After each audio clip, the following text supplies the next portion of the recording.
The first one is youth development. I've called it underpinning principles. And what I wanted to do is rather just talk about probably points you've seen around long-term athlete development for many years. I wanted to take some of the best bits I've seen from various presentations and some areas you may not have come across before. And I'll touch on them in a moment. But what I wanted to start off with, first of all, is the life of coaching. And I think these two slides are probably more relevant than ever now. For me, I look at the life as a coach is it's a little bit like the game Tetris. So if we're all young enough to remember Tetris from many years ago, the objective of the game was to fit as many moving parts into a coordinated order to carry on the game. And coaching is like that. We get so much information from coach education, coach development, from our own learning, from the athletes that we support, on how to try and make the best possible coaching environment, the best possible coaching sessions. And the challenge for us is, how do we fit all these parts together to make the complete picture? And with the current climate, that's obviously made it even more complicated because we're now working remotely. We now can't interact with our athletes. And so really, for me, like the skill of the coach is taking all the moving parts and trying to bring them together. So whatever I cover today in terms of all the 4 presentations and whatever you see through the education stuff that we do, one thing you've always got to consider is, when is the right time to put the various bits of your coaching knowledge into place? And for me, the other thing to be aware of is it takes time. We sometimes go on a coach education course and we learn lots and lots of stuff, but we sometimes try and apply it in one go. And for me, just give yourself time to apply it, because expertise in terms of coaching is gained over the amount of time I've spent coaching and the amount of time I've spent reflecting and learning, and the more knowledge I gain. So it's not necessarily that the older you are, the wiser you are. It's probably the more you've reflected, the more you've developed, the more you've learned this stuff, the better you can be. So, as I say, there might be some stuff that you're currently doing that I present today. There might be some stuff that you haven't seen before. What I would really urge you to do is take this opportunity over the next few months to really start to plan ahead, the long-term planning for you and your athletes. So one of the things I wanted to share with you is many years ago I created a question that I posed to myself when I was thinking about, well, what is long-term athlete development in the simplest way? What is the question that most parents, athletes, coaches are asking themselves? And it was very simply, how do I get an athlete from a young developing youngster who's using like a hula hoop instead of a discus or even a quoit, to somebody who's a highly skilled athlete? Now, that doesn't necessarily mean that they have to be an elite athlete, but for me, the passion of the coach is giving them the skills to progress, giving them the right coaching, the right experience where they stay in our sport, they love our sport, and they develop all the skills to do the very best they can. And we know that only a very finite amount of people make it to the very highest level. But hopefully we can give everybody the skills to make it as far as they're potentially given a chance to do so. So the way I do look at it, though, and this is probably partly biased because of being from a youth development aspect and looking at the bigger picture as well, I ask myself the question, actually, it's not just how do we get a youngster to being maybe a top level athlete. It's possibly how do we give them the skill sets to make them really effective in other sports, whether that's recreational beach volleyball or professional sport in a different area, whether it's staying active and doing fun runs and really enjoying themselves, or whether it is we have a massive masters competition following in the United Kingdom. We're really lucky in that sort of sense. So it might be that individuals stay active in a sport until the later years and have success there. For us, we should always think about this sort of like lifelong term commitment to the sport. So whether it's the baby going from crawling to just doing young athletics, whether it's through athletics clubs or different pursuits, and then moving on maybe to the next Dina Asher Smith, we never know, and maybe to just people who just really enjoy running. And as I say, personally, looking out the window at this moment in time, I've seen so many people running, which is just phenomenal. So really good to see, and hopefully that will keep going way beyond these next few months. And what essentially we're looking for is a win-win outcome. This is a slide that was used many years ago for an Isfan Bali presentation, and if anybody's not familiar with that man's name, he was the person who originally proposed a program for long-term athlete development, the LTAD model as it was called. And he talked about if we give everybody the physical literacy, but I would say wider than that now, the emotional, the social skills, that they would be better set to perform in sport, but they would also have a better chance of developing a lifelong love and staying physically active for life.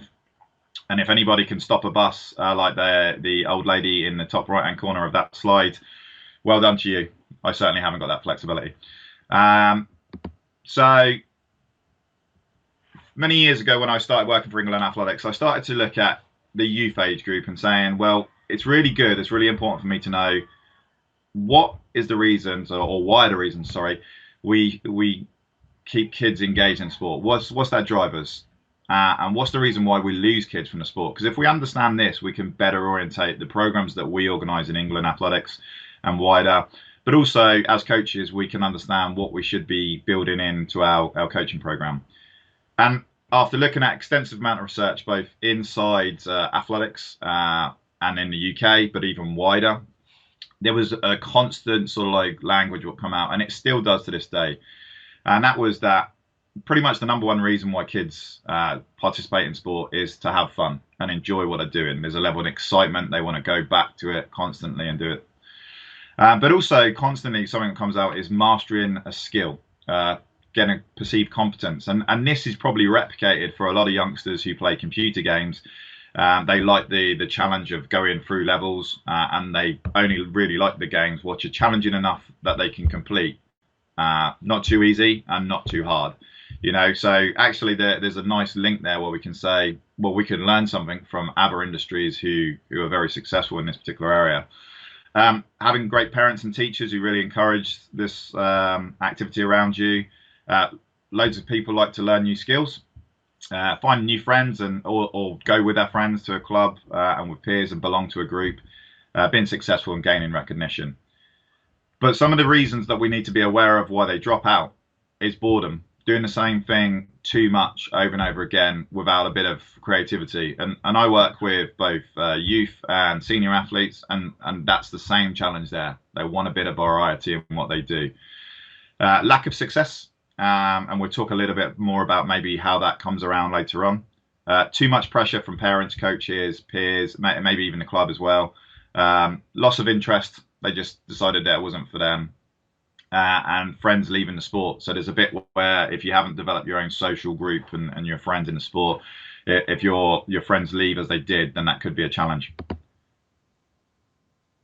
So understanding this information is really useful, but I also wanted to look at like going back to that win-win model about keeping everybody involved. An interesting fact is there is roughly 800,000 to 1 million children in England alone will participate in schools athletics. In some, whether that's competition or just doing lessons.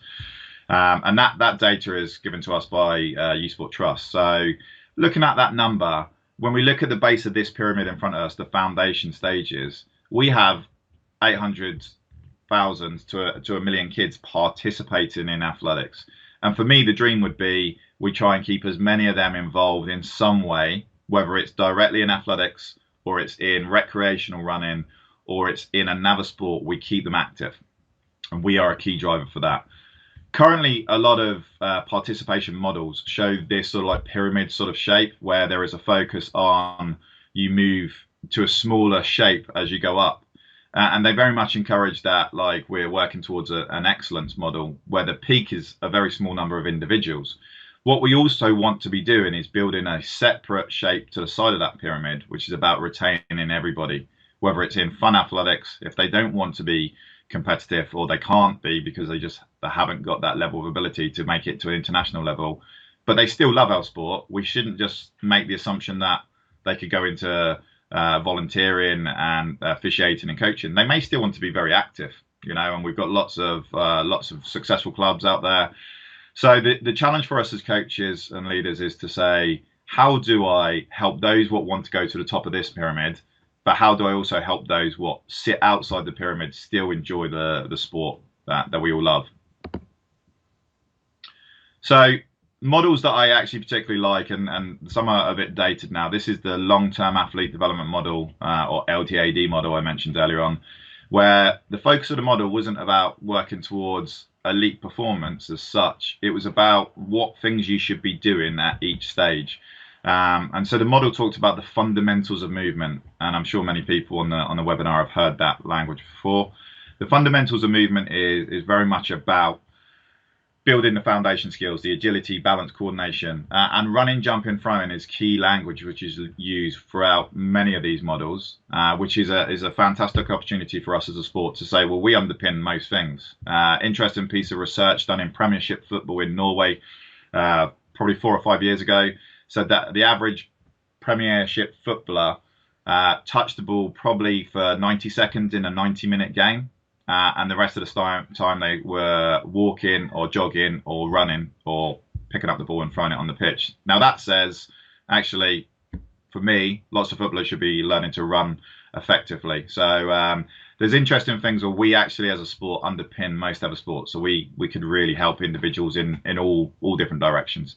And then this model moves into children and young people learning how to train, training to train, and then training obviously to compete in sport, and finally the last two parts of the model were training to win. So people starting to be in competition if they're at that level and want to, but they've also got an element of retirement and retainment. How do we encourage young people who maybe no longer want to compete? How do we keep them in the sport? And those who have finished their career, how do we make sure we utilize their expertise and knowledge? Pretty much, I'd imagine, like most people on this webinar. Probably the more traditional model we see in athletics is this one here, where we start off with fundamental movements and then develop into running, jumping, throwing in a traditional format. And then we would see athletes typically move into event development. So whether that's sprints, jumps, endurance, or throws. And then they might at a certain stage pick specialization, moving into performance. And what I would say is, whilst we talk about this being young people all the way up to seniors, there is a part of this which is actually age. It shouldn't always be the factor. It should be where somebody is in their own long-term development. So we will know that some young people develop faster than others. We will know that, like, if we talk about learning a new skill, some young people probably know how to speak French far better than like myself. And that's not to do with age. That's just to do with experience. So we need to understand where somebody is in their own long-term development as well. So what I wanted to share with you is the British Athletics Athlete Development Model, which essentially was developed just over 10 years ago. Really, the point of the model was produced to look at long-term development of athletes. It was based on extensive research with a series of experts within British athletics and the wider athletics community contributing to that document.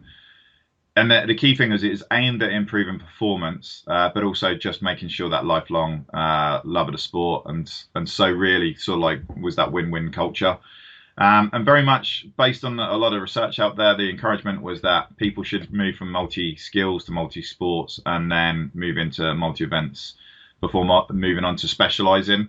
And I'll touch on a few things over the next few presentations around why that may well be the case. But just going to go through the structure of this quickly now. So this colourful model on the screen is just an extract from that resource. I'm not expecting you to read all the way through this, and please feel free to have a look at it in more detail when we share the PowerPoint slides and the webinar video. But the main reason why I wanted to show this was that at the very top, we talk about chronological age and we talk about developmental age. Chronological age is how old the person is, the year they were born. So whether they're 9, 10, 15, 16 years old. Developmental age drastically changes. It could be 2 years plus or minus that particular age. And we do know that we have very, very different individuals at the age of 14. So it's being aware of that, and this model was built to understand that area. But lots of useful information within the model talked about, well, things we need to consider, that the rate that people are growing will affect their range of movement, their coordination skills. There will be lots of things that happen when people hit certain ages through puberty that we need to be consciously aware of. So I just wanted to share that, but probably this one is the one I wanted to share the most. So another extract from that same document. And if you look all the way down towards the bottom of this, you've got in just under figure 4, it says the sports focus should be about multi-activities all the way through until like early 20s. It should be multi-events and event group. And what I want to emphasize here is that's not necessarily everybody needs to be doing competition, and we're not trying to create lots of heptathletes and decathletes. If they end up going down that pathway, fantastic. It's more about giving kids a broad background of movement skills. So this is more about training. But we do know that competition does sometimes dictate training, so we need to be aware of that. The other bit at the very, very bottom is we talk about fun, we talk about club competition. Fun is really key here. Kids' first experience of sport, if it's a fun, engaging experience with something what makes them want to come back week in, week out. If it seems a little bit restrictive or it's not that exciting, then that's something that may turn them away. So we need to be consciously aware of that.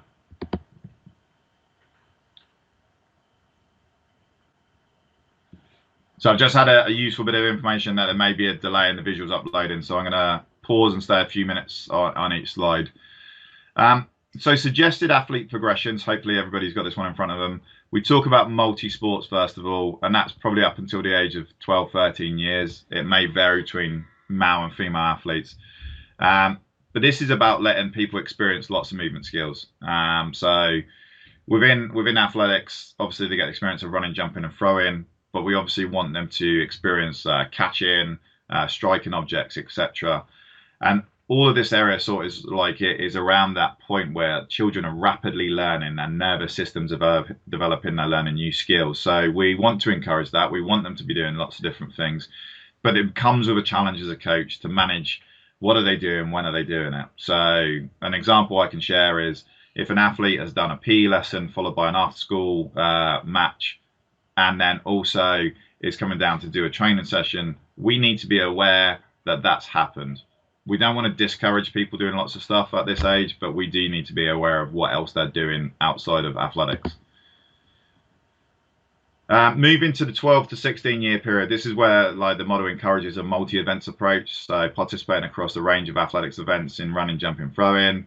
It's very difficult to predict what event or even what event group an athlete may be best suited to, because we really just don't know, because they're still maturing at this stage. From personal experience, I can talk about a young lady that some people may be aware of. When she joined me at the age of 15, I believe, maybe even 16, she had made a note that she wanted to be a high jumper and an 800-meter runner. We had a go at doing combined events because that's what I said. I'm just interested to see where else her skills could lie. And she ended up being a hurdler and has represented England on numerous times. Now, I'm not saying that's going to happen for everybody. But what I would say is that we need to be consciously aware of if we put somebody down a certain direction and that's not right for them, then we haven't allowed them to explore the breadth of their potential. So the next stage is event group, and this is probably around 15, 16 years working with a model.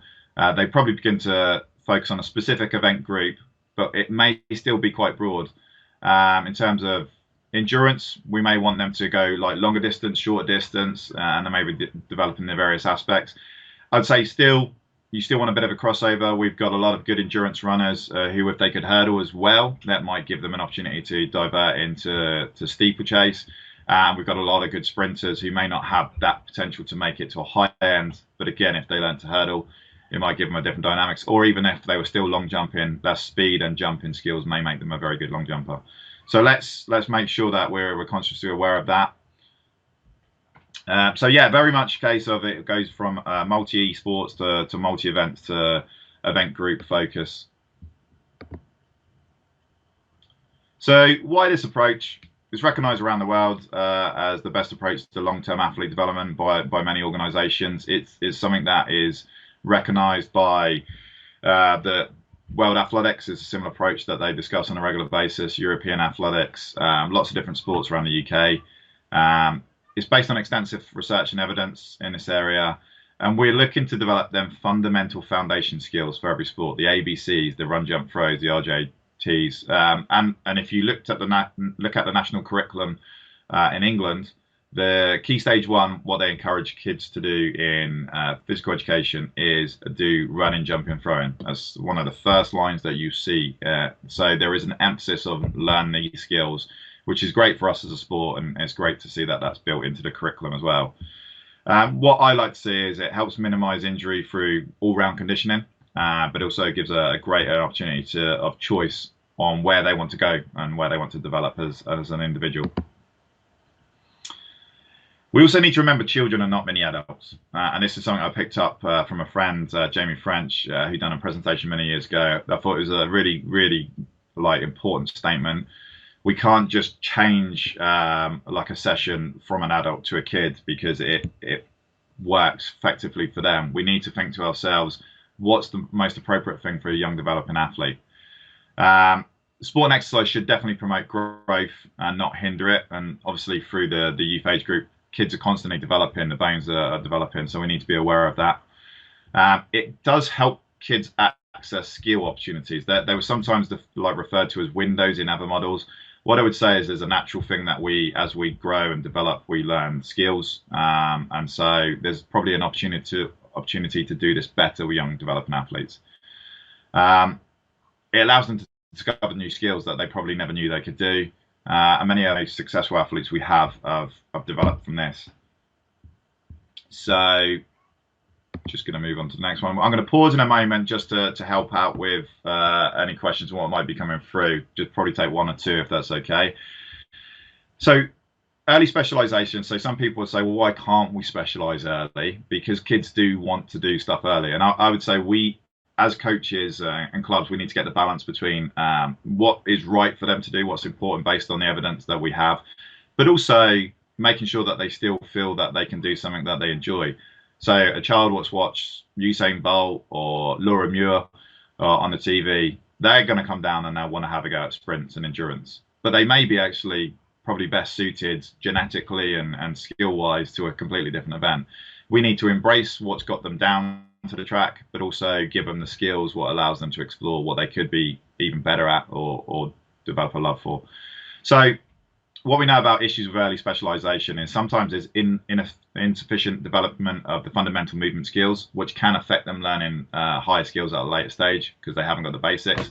The principle of make sure you build the foundation strong for a house, or the rest on top will be unstable. There's a lot of immature developing bodies, so they're unable to withstand the very strong development issues and training that they're given. There's a risk of overuse injuries. There is a stagnation as well. If you do the same thing over and over for 15 years, it can become a little bit repetitive. Boredom sets in. There's a bit of a risk of a burnout. And I like to say this is, for me, it's putting all your eggs in one basket. If you go, this person is going to definitely be a sprinter, they may not be suited for them. So the picture on there, isn't a child putting eggs in a basket. For me, I use this term that sometimes we try and pick the fruit too early when it hasn't developed. So sometimes we're in a situation where athletes are moving on to more advanced groups too early when they haven't had a chance to nurture the skills.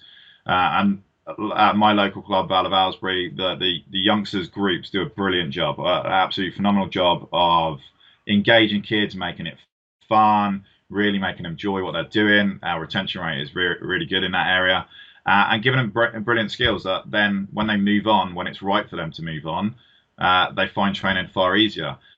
And actually there's that nice transition where they move on because they want to move on rather than somebody said, you're our future, we're going to bring you in. So really, really important that we're aware of that. Okay, so I'm going to pause on this slide and I'll talk about that in a minute. And I've got a few questions coming in. So Matt Long, colleague who is going to be doing a webinar himself coming online. How do we appropriately challenge coaches and athletes to... Oh, it's disappeared, Matt. It's gone too quick. I think Spencer might be sharing it in a moment with the group. Spencer, you okay to share it? Spencer's the guru. So How do we appropriately challenge coaches and athletes who cite the proverbial outliers? Many people cite the example of prolific Jacob, Ingebrigtsens, and early specializer. Well, it's a good question, Matt, and I've seen various articles around it to say, well, actually, the Ingebrigtsens, yes, they do a lot of endurance stuff, but like they still will say that they have done lots of other sports. So while we make the assumption that they've just out and out run the whole of their life, they have also been doing different sports what have given the wider skill set. So we do need to recognise that actually sometimes people are getting lots of skills that maybe that we would encourage in athletics from other sports, which is that culture of multi-sports approach. There's also examples of if we look at like steeplechasers who were former sprinters or multi-eventers. We can see that come across a lot. So and I believe that like the 800-meter male world record holder, also from his point of view, he started off as a decathlete. And then he was spotted by a coach later on in his life, almost like early 20s, and they said he could be a very good 800-meter runner. And I think the rest is history in terms of that one. So yeah, there's a lot of, there are outliers, but I think if you drill deep enough, you found that outliers still have a bit of diversity to their background. And the key message here is it isn't necessarily about doing lots and lots of multi-event competitions. It's about developing a broad background of training, whether that be cross-country skiing and football for the Ingebrigtsens alongside endurance running, or whether it be something completely different. So thanks for that question, Matt. Next one. I'm just going to move my screen so I can see this one. I'm going to take one more after this as well. Children are not mini adults is very much in the forefront of my mind when I'm coaching, and equally when I observe fellow coaches both in athletes and rugby. Within the elite rugby field, they are becoming more aware of mental maturity of athletes, and awareness of the full brain development isn't until mid-20s. Does the athlete development model fully recognise mental development? Hannah, that is a great question, and this is my bit earlier on when I mentioned that we talk about the physical literacy in some of the older models. We've started talking a lot more now about the social emotional development of young people, and talking about how the brains develop. And actually, in the current climate we're in a very different world now in terms of how people are mentally and emotionally developing.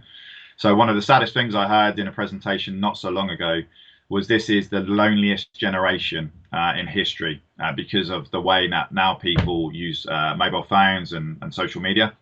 It's meant that they've withdrawn themselves from the environment. So we should be looking at individuals on multiple levels. It's not just physically who stands in front of us. You could have a very mature individual who is very immature or very like emotionally or socially underdeveloped at a certain point.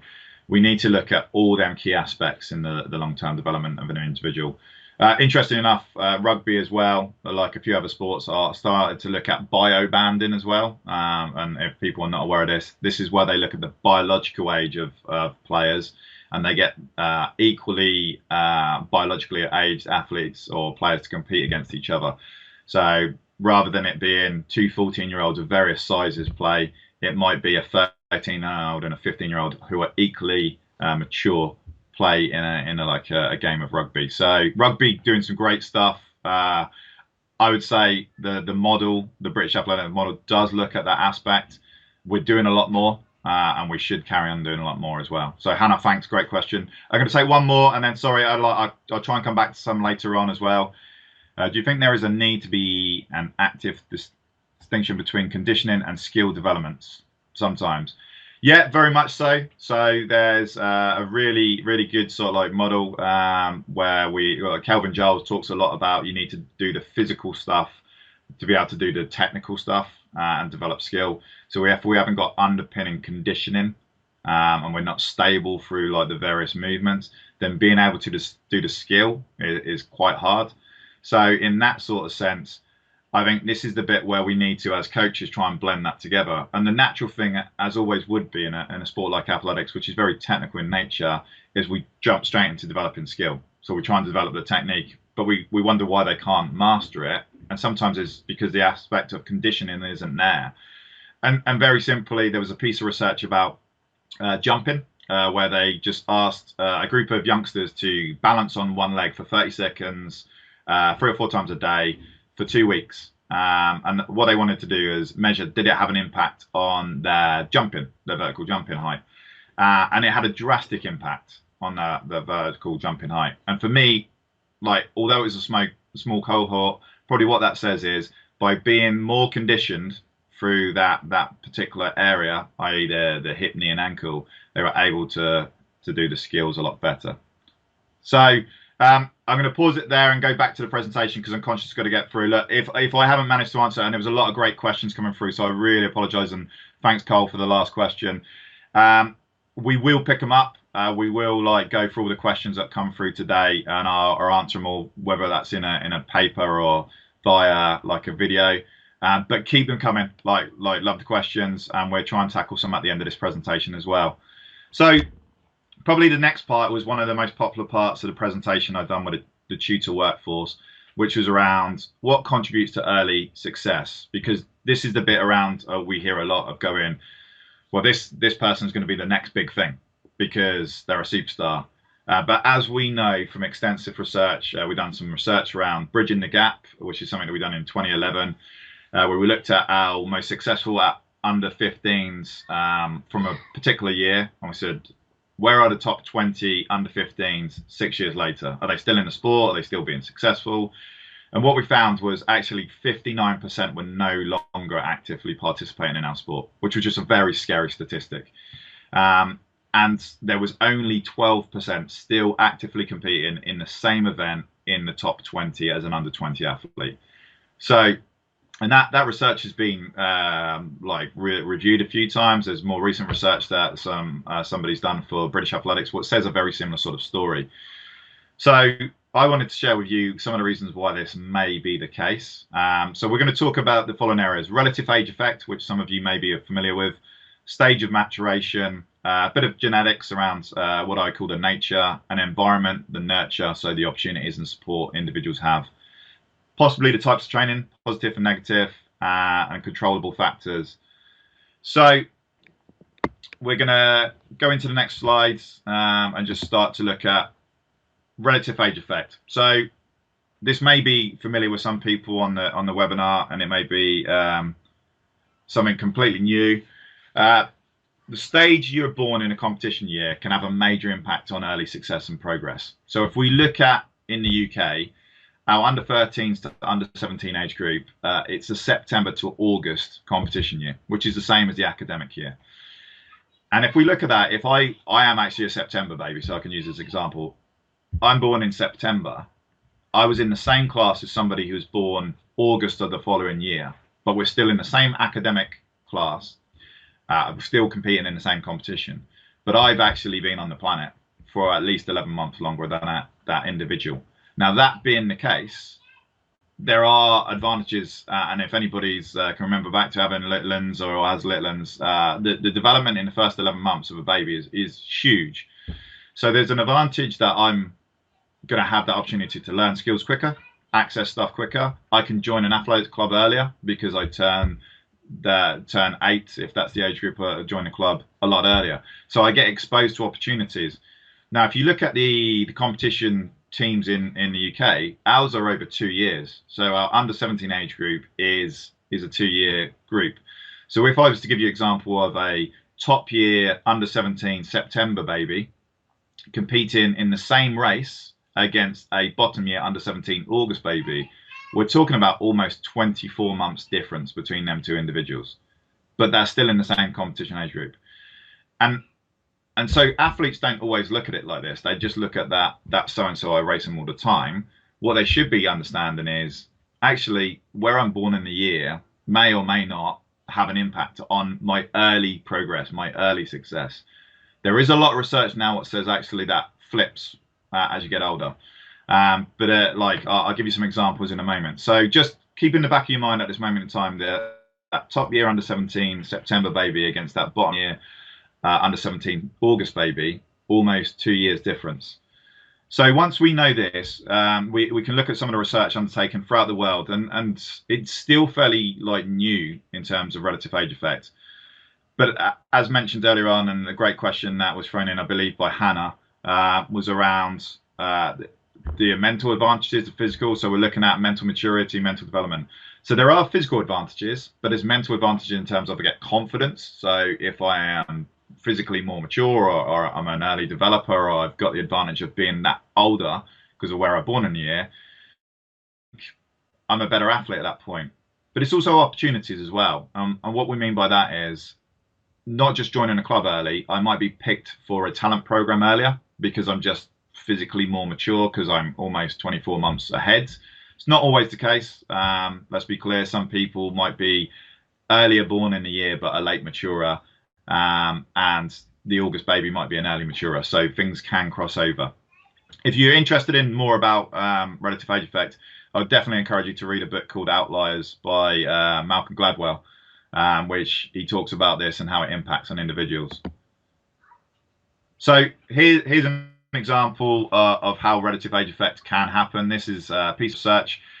So in the top left, you've got Canadian junior hockey champions, and their years run from January to December, so slightly different to ours.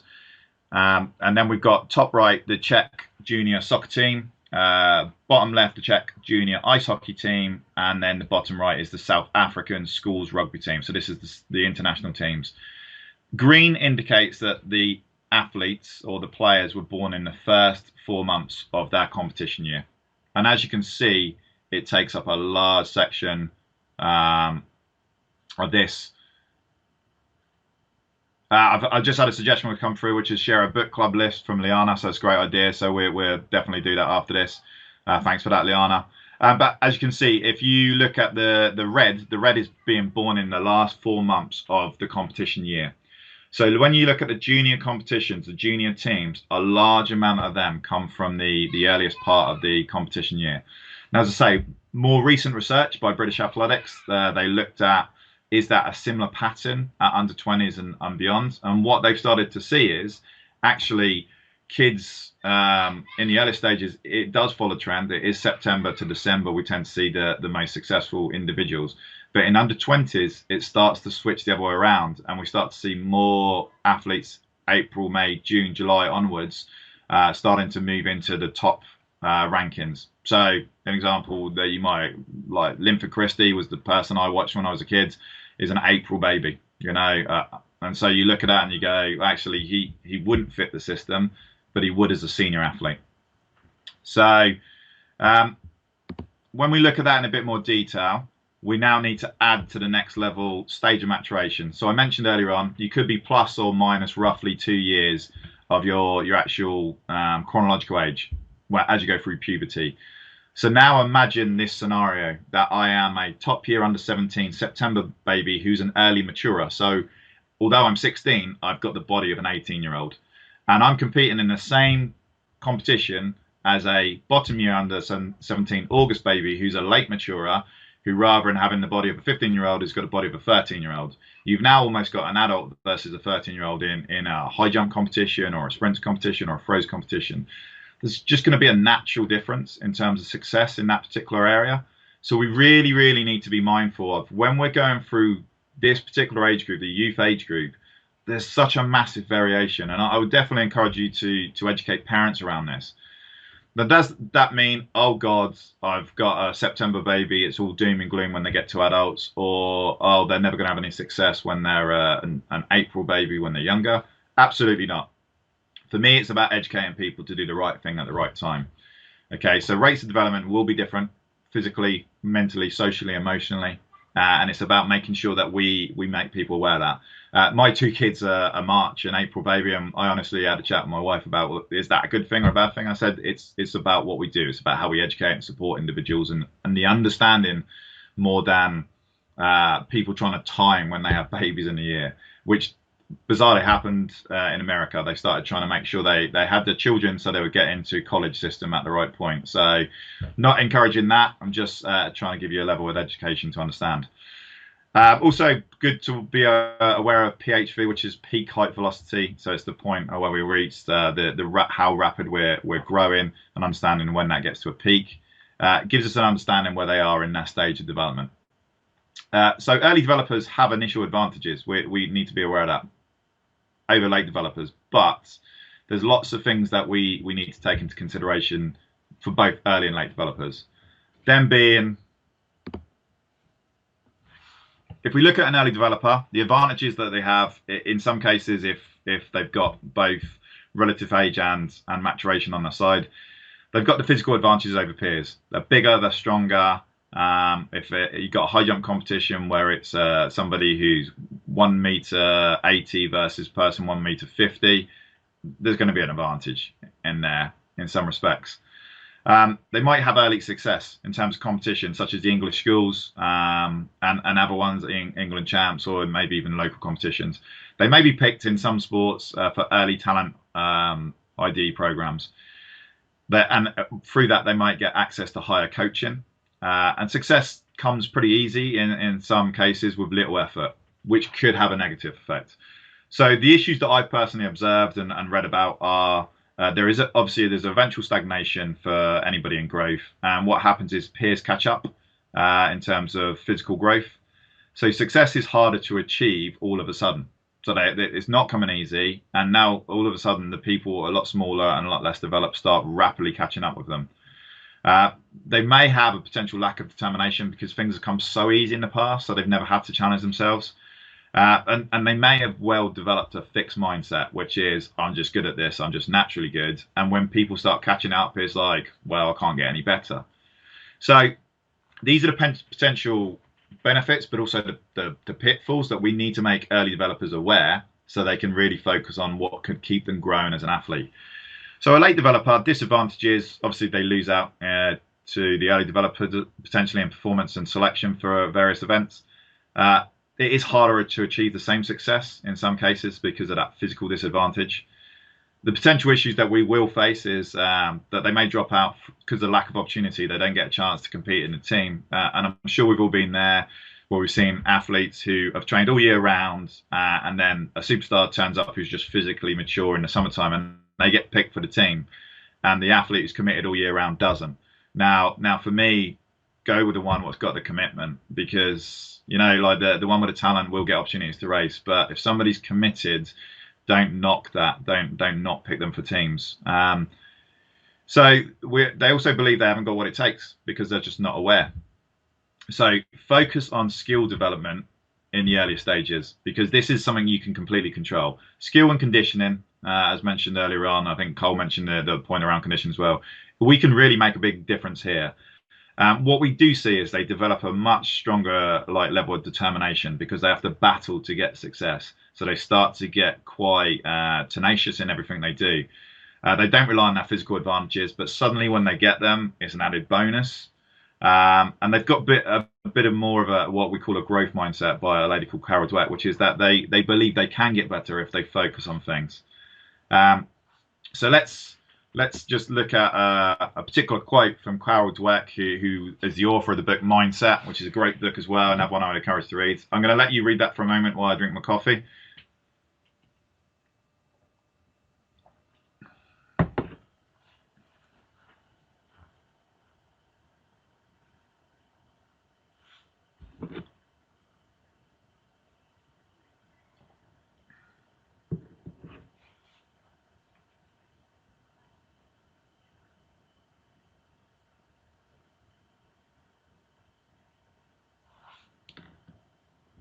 Okay, just before I move on, lots of great questions coming through. And sorry, I'm not having enough chance to read them because I'm obviously presenting. Rachel's asked, would it help if through under 13, under 17 athletics competitions were more team focused than about individuals? I think there's a massive benefit of doing a team focused approach where it's about that support. We do remember from the research, it says that kids like that social bonding, etc. One thing we are doing as England Athletics, and we started to develop it and was planning to pilot it this summer, and obviously things have very drastically changed in recent weeks. We're going to roll out a competition in the future which looks at how much athletes improve over 4 competitions as opposed to who's the most successful. So we can start to recognize who is improving. So what it would be is we would record everybody's performance on competition 1, and then we would see by competition 4 who is the most improved individual in either individual events or triathlon events, as well as who's the most successful. So it starts to encourage kids to say, hey, if you're improving and you've made the biggest growth, then over time that could tally up to actually catching up with those who are having the immediate success. And a couple of my colleagues who are on the webinar, David Millett in Milton Keynes, has helped pilot various elements of that. And I believe it could be a really successful competition format to engage the massives. So, yeah, really good question.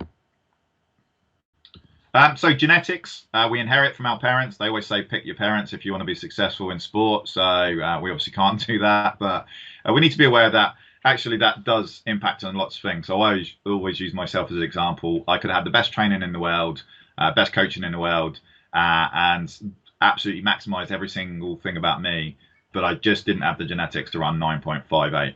I would have loved to, but certain people have got genetics different to others. So we need to be aware of that. It can have a significant effect on performance, but I'm going to pose 3 questions as opposed to answer or put it into the mix. Do athletes have the right genetics to excel in a chosen event or sport? Because if we put them down a pathway and say that's the sport for you, but that's not where their genetics is best used, then have we put them down the wrong pathway? Do they have limitations in that given area? So again, this is about if we give them a broader sort of opportunity to choose, they may find where their strengths lie. And how and when can we determine whether an athlete has the right genetic potential to succeed? Well, this is only really when it's late in their development. So when they're probably in their late teens, we can start to see where their body shape is going to end up and maybe how they're best developed. And I always use the term capacity to grow. When we're looking at athletes, we've got to look at how big their capacity to improve and grow is. And that's probably where you can start to see the potential in a given area. So if they are at very much the maximum, they're doing everything they can in terms of training and development, and they're almost they've almost filled the bottle to the brim, their potential to move on is limited. Whereas if they've still got lots of stuff to develop and having relative success in an area, and they've got lots of capacity to grow, then that could be a successful thing. So another quote for you by Thomas Rowland, which I think is a really good one. And again, I'll just let you read that.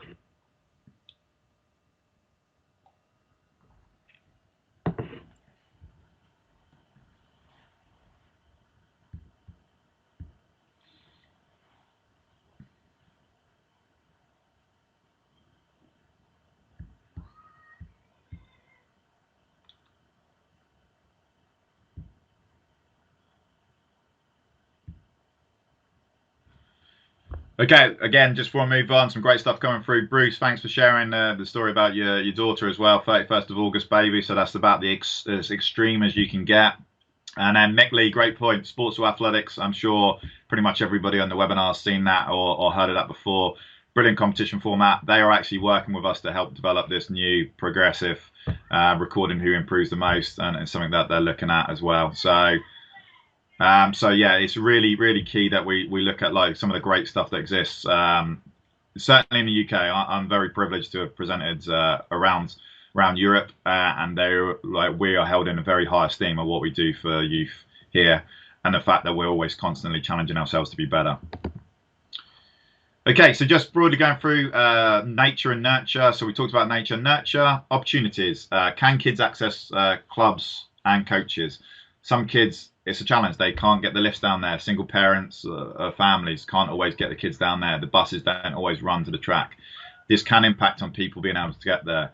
I have an athlete who gets on a bus coming from the village every Saturday just to train and then walks a certain amount. That's great commitment. That's a lot of respect I have. But that's a culture that's been developed through the family as well. Access to facilities and equipment. Some of us know not always got an athletics track, might be on a grass field, might not always have the equipment we want. Selection for teams and talent ID programs. So if they get the opportunity to do that, again, they get access to high level support.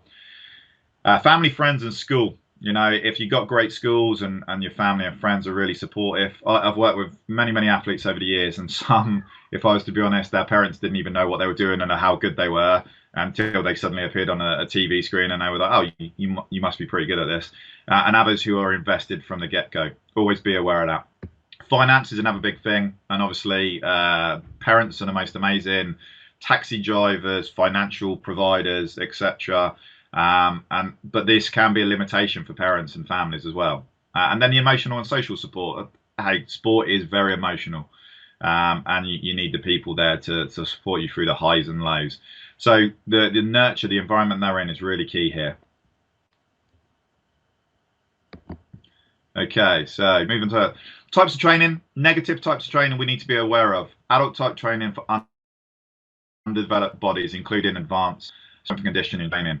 What I would say is, look, lots of training is really good, but we need to understand why we're picking that particular type of training. We need to understand, have they got the foundation skills to do this? Have they got the basic coordination, the rhythm, not just for physical reasons, but also for confidence reasons? Have we got the correct balance of volume of training, the intensity, and the type of recovery, how long we're giving them? Is it aimed at short-term goals, or is it aimed at long-term like development of the individual? And sometimes what we see is undue pressure placed on an athlete to do something when we should be really encouraging them to do what they enjoy, and hopefully they will find a way of like also doing things that like are really useful for the club. So what I would always say is, I'm a big believer that athletes should, if they can, help out their club in terms of competition, but I want them to have the power to make the decision to do it, as opposed to be pressurized into doing it. And then the measurement of success only measured by time or distance, and not execution of movement. So probably my prime example here is that like we see a lot of young people who they come home from playing a football game after school, and the first question that they get asked is, oh, how did you get on? And they might have been working on a particular thing in a game for many weeks, and they say, well, we passed it really well, we kept the ball better than we ever done before, it was the best we've ever played. And the parent says, what was the score? Oh, we lost 5-0. And it might have been the previous game they lost 10-0 or 15-0. And the parent goes, oh, well, never mind, better luck next time. They completely disregard the execution movement, all the things that they've worked on and worked hard for. And sometimes we can't control the outcome. So we can't control if we're jumping into a headwind, or we're in a race where everybody is just that bit better than us at the moment. But if we execute the best we've ever done, we should really be like celebrating that as much as the actual outcome of the performance as well. Positive training. So it needs to be progressive and relevant to long-term athlete development. It needs to be have the correct balance of the volume, intensity, and recovery. We need to focus on the age and stage of the appropriate training for the individual. So children are not many adults, and I'll keep on saying that again. Be athlete focused rather than group delivered where possible. And what I mean by that is, if you've got 10 kids in front of you, try to orientate and tweak the types of training they're doing so it's more relevant to them. It's more athlete focused, as opposed to we're all doing this and you're all going to have to fit within that regime. Because what we tend to do as coaches is we're either going to aim in the middle for the average kids, and that will make the kids who's not that skilled struggle and disengage, and the kid who's really skilled disengage because they're bored. Or we orientate towards the very advanced kids, and that means it's a lot harder for the others. So let's, where possible, try and be athlete centered, and consider other commitments like what they're doing elsewhere, school, after school clubs, etc. So I just wanted to finish off in this particular area with this bit here, and then I'm going to skim through a few slides, conscious of time. I know we started a little bit later, but I want to finish, so we've got a bit of a rest break, as also a few minutes for questions. Critical success factors here. This is what I call the critical success burger. So if you look at the yellow either side, what the yellow on the left hand side, it might not be easy to see, it is intrinsic motivation. That is the highest score. So what we asked successful athletes who are currently in the system, coaches of successful athletes, and senior international athletes, what was key to success? And they said intrinsic motivation was the number one. The other yellow shape is enjoyment. They had to enjoy what they were doing. And the two bits in the middle was the quality and the relationship with the coaches, the coaching aspect, and the family and friend support that they had. The blue one is about talent and having that advantage of that physical advantage. So we can see that actually a lot of elite athletes see that was a small thing. It was more about their internal motivation. So go back to that bit around late developers. Can we replicate that intrinsic motivation in early developers? Let's make sure we bring everybody forward, not just focus on the late developers. And I like to share this. This is just a model I created, and it was just about the journey I think lots of people go through, and understanding that, like, at some point, no matter how good you are, you're going to have an off season or a few off seasons. But it's about how you break through it. And I've seen this pattern in multiple sports. And so when we first join a club, we get this massive, rapid acceleration in progress because we're accessing coaches, we've got good advice, we're learning things we've never done before. We might even be wearing spikes we've never worn them before. But eventually, there's going to be a bit where we sort of like either stagnate or, in some cases, like go backwards a little bit. And this is a bit where we need to help athletes understand, well, why is that the case? And it may be in puberty that their body's changing, they're trying to understand their body. It may be that they need to change the way they're training and understand more. Or it may be, as we talked about earlier on, that their early maturity is now they're no longer physically growing. So they have to look at other ways to improve. And what we tend to find is those who are more self-aware and are highly committed tend to persevere and find ways to break through this challenge. They look to find role models. So is there somebody else in the club or anybody around who inspires them to say, I can get there, but this is all part of the journey? And they probably use what we would define as like deliberate or deeper practice to learn and understand. So I'm just gonna do a few more slides, and then like I'm gonna bring the presentation pretty much to the end and like answer a few questions. But like some of you may have seen this before in coach education. This is known as the unconscious incompetent around to unconscious competence model. And very simply, I'll just explain the model. Unconscious incompetence means I can't do what I don't know. Okay, so I like it's before you've ever sat behind a steering wheel in a car, you can't drive because you don't know how to drive. But very rapidly, when I start to practice, I become consciously aware that I'm incompetent at the ability to do a particular skill. And this bit here is the bit where learning needs to switch in. But for me, the key part is how I then move between conscious incompetence to conscious competence and how fast I do that. So conscious competence is I'm aware of the skill and I can do it, but I really need to focus. So it's that feed the wheel when you're like a new driver or a learner driver and you start to become more confident. Unconscious competence is that bit where you get in your car after a long day at work, you drive home and you have no idea how you've done that. It just naturally autopilot gets you there. So when we work with young people, when they're learning new skills, we need to make them aware that when they hit that conscious incompetence stage, how quickly we move them to conscious competence. So how quickly we move them to a bit where they can do it and they know what they're trying to do is critical. If I stay consciously incompetent for too long, I'm going to start to like doubt myself, lose self-confidence, and that may be critical for me to switch off or start coming up with reasons why I can't do a particular skill. So what we talk about is making smaller progressive stepping stones in place to help people do that. And what some of you may be aware of, and it's a presentation later on today, what I'm doing is around Athletics 365. And the principle around was how can we make stepping stones for people to learn the event and new skills for them to progressively move. So the jump between consciously incompetent to the conscious competent is more achievable rather than going, here's hopscotch and here's Jonathan Edwards' triple jump model. We need to put stepping stones in place to move from one to the other. So the 365 model was built on giving them the fundamental movement, foundation skills, all the way up to the event specific skills, and done it in a patterned order. So we cover all the athletics areas as well as physical conditioning. And it's just in progressive stages how we move through these principles of learning the very basics. So a standing long jump to a short approach long jump to a full approach long jump to a very complicated long jump. A standing start, can we give them the basics to move them through a basic crouch start without blocks to with blocks, etc. So these are all just progressive ways to help that. And essentially what we're trying to do is say, this youngster here is a young lady, I believe from Milton Keynes. It isn't a million miles away from what Usain Bolt looks like in these early movements. So how do we make sure that we refine it and move it through and shape the skills to allow them to develop that? And just quickly, I'll just take you through some of the progressions. I'm not going to dwell on this part of the presentation because I'm doing a whole section on this later on this afternoon.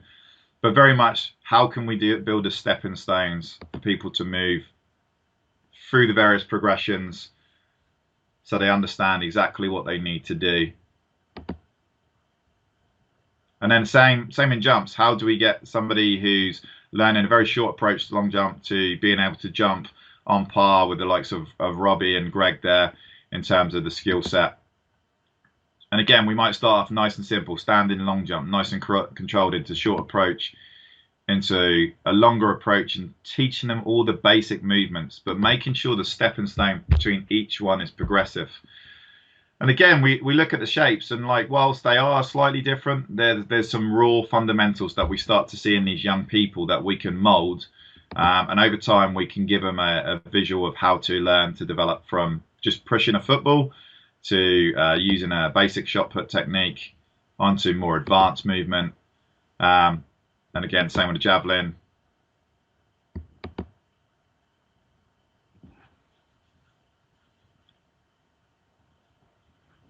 Okay, so that's pretty much how we can do it. But like, probably the final few messages I'm going to leave you with is everyone is different, and it goes back to the point what was raised earlier on. Stage of development will differ physically, mentally, socially, emotionally. We are always developing, and physically, we tend to see that men are still maturing roughly until 19 years. Women probably slightly earlier, 18 years, in terms of physical maturation, but the brain's still developing. Okay, and we go through various phases of developing social skills, emotional skills. Young people, like when you're young, as like 7, 8 years old, your parents and teachers are the key people in your life. And as you get older, when you get into the teen years, your social group is more of your life. And when you get to adults, it's more about you've got relationships and all these sort of things are going on. So it's constantly developing. So remember, everybody is different, and the way we need to approach it, whether it's the skill, the physical, the mental, social, emotional, we need to approach it based on the individual themselves. So to finish this presentation, some broad take-home messages. Start broad and specialize once the foundation has been established and the body is appropriately developed. Understand that every athlete is different, and how you support them will be different, and do that as much as you can, as well as you can. Make sure every athlete progress is gradual and they can see it both in the immediate. So there's a bit where they do need to see immediate success, but also build to the long term. So this is that small progressive stepping stones. And ensure that the method of delivery and environment used is fun. It's engaging and it's purposeful, you know. So for me, for athletes, it's not just what you practice and how often, it's how you practice and for what purpose. I think that's something to really encourage. For coaches, it's not just what we coach and how often, it's how we coach and the environment we create. And there's a presentation on that later on today. So get more from your athletes by helping them get more from themselves, making them a little bit more independent. So we're going to stop there. That's a big thank you for the first hour for listening in. I'm going to take a few questions. I'm going to pass over to Spencer to bring a few up on screen. As I say, remember, if we don't get around to the questions that you've posed, and apologies if I haven't so far, then we will get to them later. Well, park running is a great way to get people out and exercising. Is it promoting early specialization with many very young kids running 5K each week for a PB?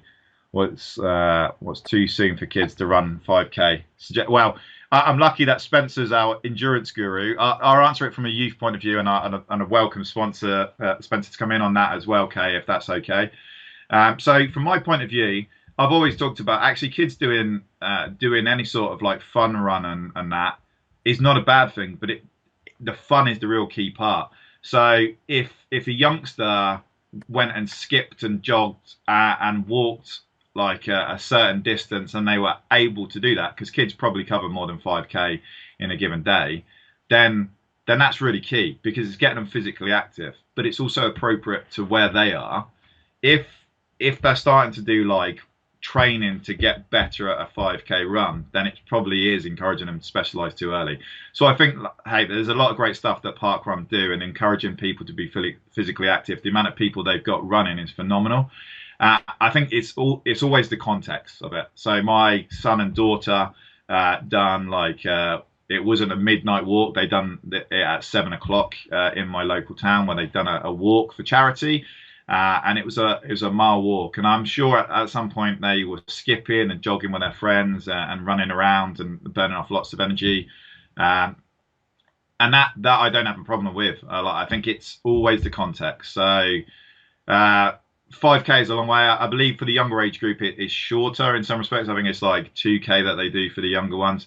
But I would say if it's about the fun element and it's about being physically active, then we should encourage it. If it starts to become that they train specifically for that, then I would honestly have concerns because it's the overall volume. But I'm going to let Spencer jump in with his thoughts on this, if that's okay. Hello everyone. I've just posted that there are 2K events as well on the park run. So Saturday mornings they have the 5K, Sunday mornings they have 2K. So there are options. We don't have to race things all the time. Remember, we can use them as an easy run or a steady run. I understand that everyone wants to run faster all the time, but it's a coach education point of view where I have to say, if you want to go and do this, why don't we try different things? If you are going to run 5K and you feel that you have to run that, why don't you do it in a different way? So instead of running hard all the way, you could run the first 2K relatively easy, and then you can run hard for 2K, and then you can run 1K relatively easy. That's a coach education point of view to the athlete, and again, it's very difficult to get through to some younger athletes. But we'll do another webinar based on distances at some point. I have noted it down. If we can just drop on to one or two more questions, and then Scott can have a break.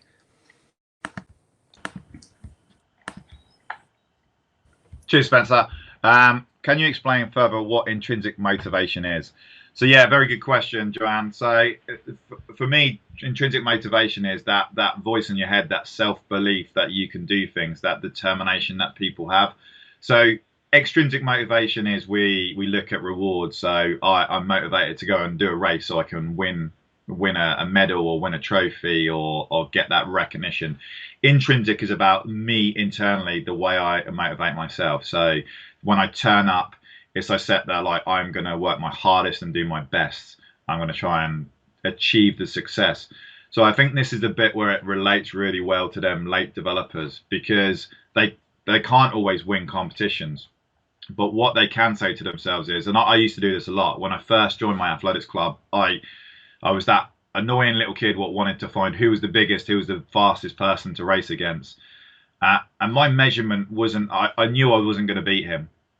But I would say to myself, actually, I wasn't that far behind. That time I was like 5 meters behind. You know what? If I work a little bit harder and I do this a little bit more and I really drive, then I might be 4 meters behind him next time. But I need to work on this, this, and this. So it starts to internalize and for me, intrinsic motivation links very heavily with controlling the controllables. I can't control how fast somebody races at the side of me or how far somebody jumps or throws. What I can control is the way that I work hard and the way I develop the skills to actually try and improve myself. So intrinsic motivation is very much you and your internal like motivation to pursue anything. So lots of elite athletes talk about when it's raining outside, they get out of bed and still go for a run. When the weather's poor, it doesn't deter them. When they're really like in a struggling point, they still find the motivation to do it. So intrinsic motivation is very much you controlling it, very internal. Extrinsic motivation is something where it's almost like an external reward, where it may be medals and trophies, it may be looking for praise from others. So this is the bit I think sometimes where parents and coaches can be really critical, because this is a bit about flipping extrinsic motivation into intrinsic motivation. And what I mean by that is extrinsic motivation might be that scenario where if the kids always say, like parents always say to the kids, oh, what was the score? Or how fast did you run? Or did you win? Then that's talking about that extrinsic motivation. So the kid almost wants to like focus on the reward. The intrinsic motivation for me is it needs to be one of them ones where it's like the parents going, how hard did you try your hardest? Did you really manage to achieve what you were working on? If so, you should feel very proud. I'll give a perfect example for homework for my daughter. My daughter gets house points if she does well. The way I reward it isn't talking about the house points. I sometimes say you got that house point because of how hard you worked to pull that bit of homework together, how much effort you put into that. And that's getting her to focus more on her intrinsic motivation. So hopefully that helps, Joanne. Like, great question though. One more, and then we'll take a short break.